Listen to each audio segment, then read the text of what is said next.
माननीय सदस्यगण, हाल में उत्तर प्रदेश के राज्यपाल ने हिंदी के विकास के बारे में जो विचार प्रकट किए हैं वे अज्ञान के सूचक नहीं, एक धारणा के सूचक हैं।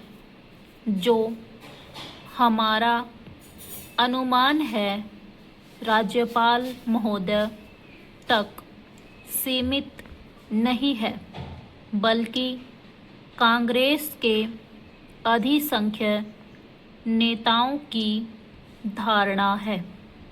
बहुत से इसे स्पष्ट शब्दों में प्रकट नहीं करते, तो इसलिए नहीं कि वे पूर्वाग्रह से मुक्त हैं, बल्कि इसलिए कि इससे राष्ट्रभाषा संबंधी एक व्यापक पाखंड की सुविधाजनक ओट उन्हें मिल जाती है।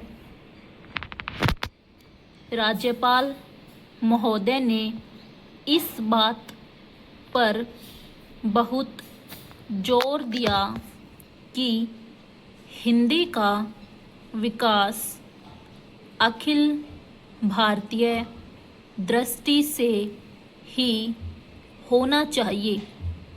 सुनने में बात बड़ी अच्छी लगती है। यह बात और भी अच्छी है कि इस भाषा का विकास अखिल मानव जाति के कल्याण की दृष्टि से ही होना चाहिए।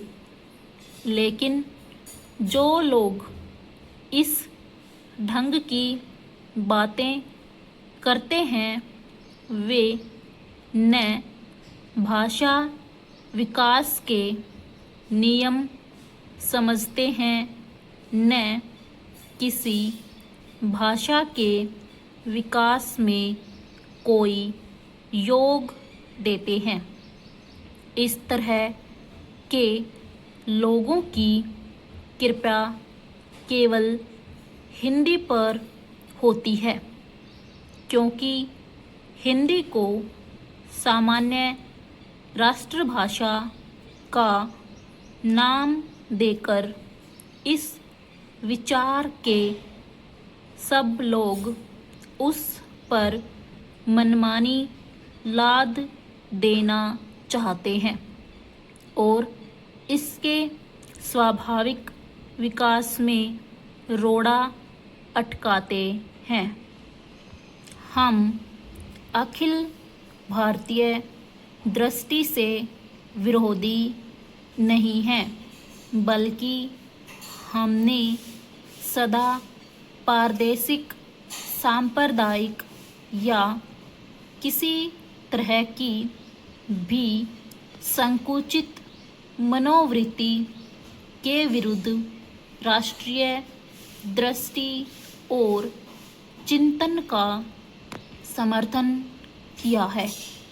लेकिन हमें यह बात दोहराना भी आवश्यक जान पड़ता है कि भारतीय भाषाओं में हिंदी ही सबसे अधिक और सबसे अधिक निष्ठापूर्वक अखिल भारतीय दृष्टि से सोचती रही है और अखिल भारतीय उत्तरदायित्व वहन करने के योग्य बनने का स्वतः प्रयत्न करती रही है, इसलिए कि यह मध्य प्रदेश की भाषा की सहज स्वाभाविक प्रवृत्ति और ऐतिहासिक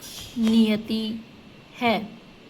केंद्रीय सरकार राज्य सरकारों को राज्य की भाषा के विकास के लिए अनुदान देते हुए यह आशा या मांग करे कि राज्य अपनी भाषा विकास में योग देते हुए एक व्यापक दृष्टि को पनपाने का प्रयत्न करे, तो यह आशा या मांग सही होगी।